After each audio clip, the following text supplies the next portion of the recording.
Assalamualaikum warahmatullahi wabarakatuh. Waalaikumsalam warahmatullahi wabarakatuh. Pada kali ini kita akan mempresentasikan tentang pembuatan preparat jaringan kulit. Kita dari kelompok 5 yang berisikan saya sendiri, Muhammad Samsul Huda dengan NIM J0315201027. Kemudian ada saya Nurfati Aziza dengan NIM J0315201020. Saya Monica Gustianisa dengan NIM J0315201000.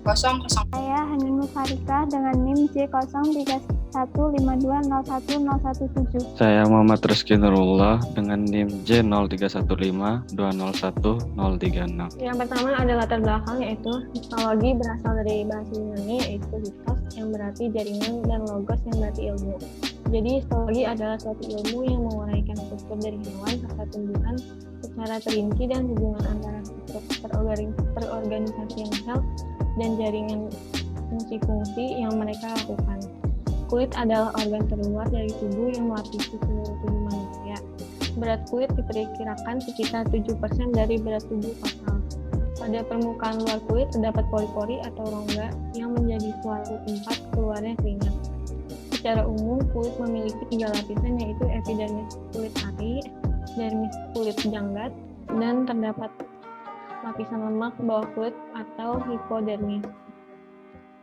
Kulit merupakan organ terbesar dari tubuh yang menutupi seluruh permukaan tubuh dan mempunyai beberapa fungsi yang penting, besarnya kurang lebih 10-12% dari tubuh. Kulit merupakan substansi organik pada bagian tubuh makhluk hidup. Hal tersebut ditandai dengan komposisi kulit mayoritas dengan terdiri dari protein lemak sebanyak 33% dari jumlah total. Kalangi 2013. Hewan yang digunakan dalam praktikum pembuatan preparat histologi kulit yaitu kadal atau Mabouya cultivata.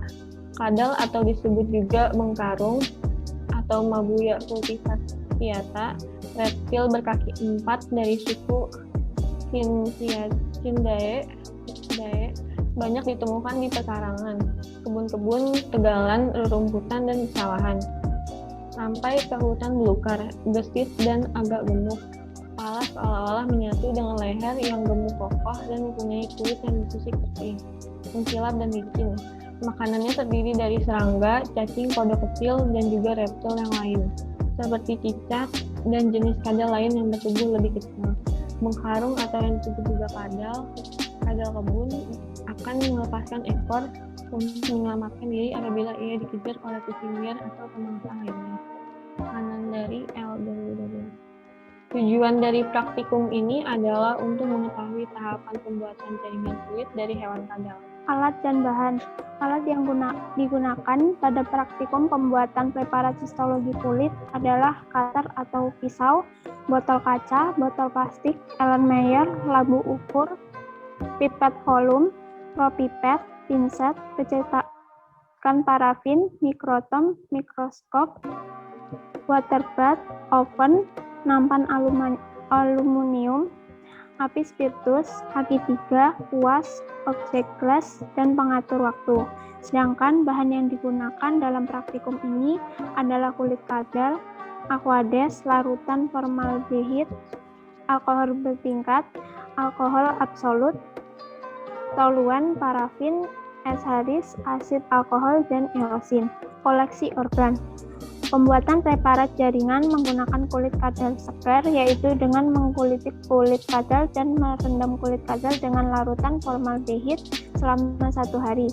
Memotong kulit menjadi beberapa bagian, masing-masing kurang lebih 1 x 1 cm. Fiksasi. Prinsip kerja dari fiksasi adalah mengawetkan bentuk sel dan organel sehingga mendekati bentuk fisiologinya. Proses ini yaitu dengan memasukkan sampel ke dalam larutan formaldehid sampai semua sampel terendam sempurna. Perendaman tersebut dilakukan selama 48 jam. Dilakukan fiksasi dengan metode imersi menggunakan larutan BNF dengan minimal 10 kali volume jaringan, kemudian dapat dilakukan proses selanjutnya. Trimming organ. Trimming organ adalah pemotongan sampel jaringan yang sudah difiksasi untuk memaparkan permukaan yang akan dipotong atau sectioning. Adapun alat dan bahan yang digunakan adalah foam hot atau tempat trimming, tisu kaset, scalpel, pinset, BNF 10%, lemari asam, dan pensil. Proses ini dilakukan setelah kulit terfiksasi dengan sempurna. Kemudian jaringan disayat atau dipotong setebal 3-5 nanometer dan disusun dalam tisu kaset. Tahapan selanjutnya yaitu dehidrasi. Dehidrasi dilakukan menggunakan alkohol 30%, 50%, 70%, 80%, 90%, dan 96%, serta yang terakhir menggunakan etanol. Dehidrasi dilakukan secara berurutan dimulai dari alkohol dengan konsentrasi paling rendah dengan durasi perendaman selama 3 kali 20 menit. Spesimen yang berupa sampel kulit dimasukkan ke dalam toples atau jar berisi alkohol 30%, kemudian direndam dan toples sedikit digoyangkan selama 20 menit. Setelah itu larutan alkohol 30% digantikan dengan larutan baru yang sama, yaitu alkohol 30% juga sampai 3 kali pergantian. Setelah itu baru dilanjutkan ke larutan alkohol dengan konsentrasi yang lebih tinggi. Tahapan selanjutnya ada clearing. Dalam proses clearing ini menyiapkan etanol dan toluen dengan perbandingan 1:1, lalu melakukan pengocokan terhadap sampel tersebut ke dalam larutan etanol toluen selama 60 menit dari gelas beker yang ditutup oleh plastik. Setelah memasukkan preparat ke dalam toluen yang ada di beker gelas, serta melakukan pengocokan hingga preparat berubah menjadi transparan, di samping melakukan clearing yaitu pembuatan bubur parafin yang terbuat dari toluen yang dicampur parafin dengan perbandingan 1:3. Setelah proses clearing selesai, masukkan preparat ke dalam bubur toluen dan rendam selama semalaman. Tahapan selanjutnya yaitu infiltrasi parafin. Kemudian kaset yang berisi jaringan dipindahkan pada oven parafin.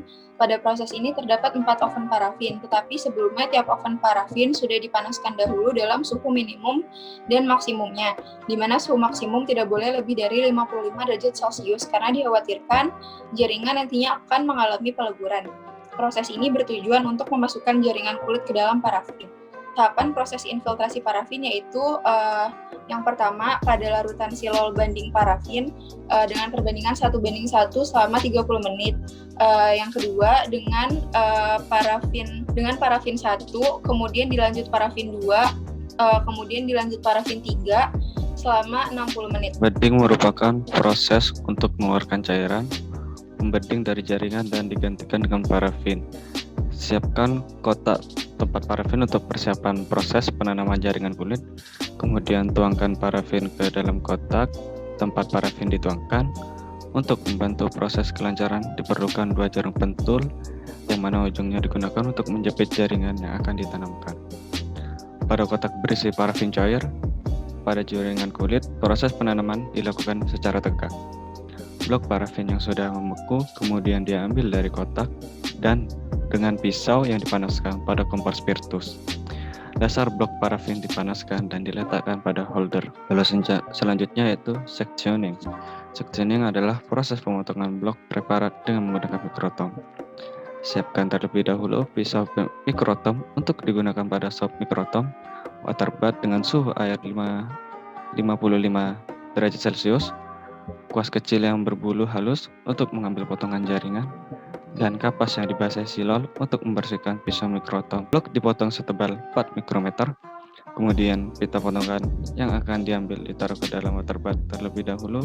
Pewarnaan adalah proses pewarnaan jaringan atau spesimen melalui reaksi fisik dan kimia. Langkah pertama dalam proses pewarnaan ini adalah memasukkan preparat ke dalam larutan pewarnaan hematoxylin eosin selama 7 menit. Setelah itu, mencuci preparat dengan aquades sebanyak 3 kali. Kemudian, memasukkan preparat ke dalam asid alkohol selama sekitar 4 menit. Selanjutnya, mencuci preparat di bawah air mengalir selama 10 menit. Kemudian, mencuci dengan aquades sebanyak 3 kali. Terakhir, melakukan pewarnaan dengan memasukkan sampel ke dalam eosin selama 7 menit. Lalu mencuci sampel dengan aquades sebanyak 3 kali. Kesimpulan, pembuatan preparat kulit ini membutuhkan rangkaian prosedur yang cukup panjang, mulai dari koleksi organ, fiksasi, trimming organ, dehidrasi, clearing, infiltrasi parafin, embedding, sectioning, sampai pewarnaan.